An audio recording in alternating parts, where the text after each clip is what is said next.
Сәлем достар, эфирде оңай English бағдарламасы, сендермен мен Данияр. Достар, бүгінгі сабағымыз біздердің do және make етістіктерінің айырмашылығы туралы болмақ. Ендеше кеттік.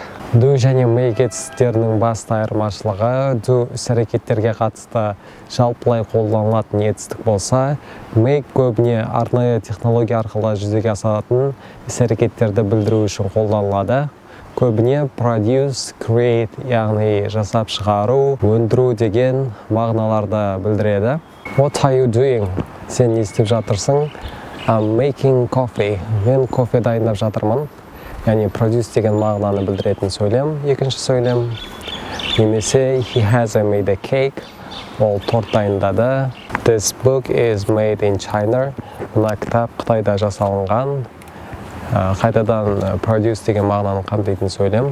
Ал шындығына келгенде do және make етістіктерінің арасындағы айырмашылық олардың әрқайсысымен жеке-жеке қолданылатын сөздердің болуында. Бірінші болып do етістігімен қатар қолданылатын сөздер жайлы әңгімелесек, мысалға do homework, яғни мектептен үйге берілетін тапсырмаларды орындау.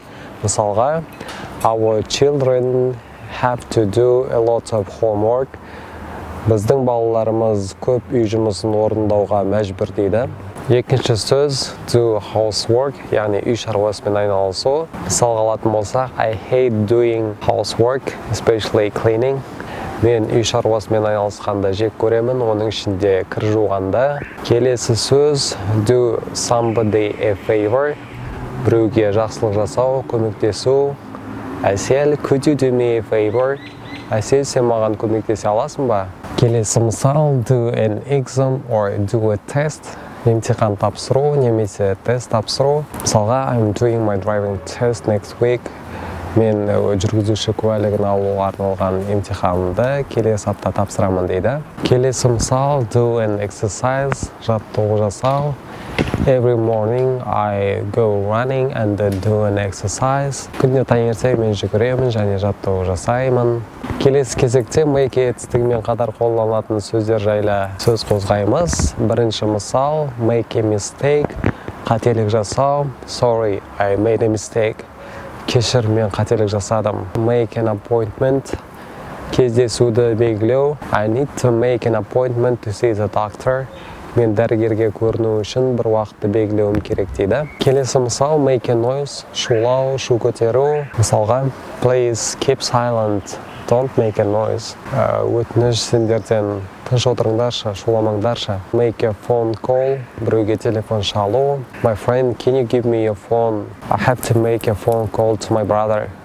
Досым, сен маған телефоныңды бере аласың ба? Мен ағама қоңырау шалуым керек еді. Make a bed, төсек орынды жинастыру, әсіресе таңертең.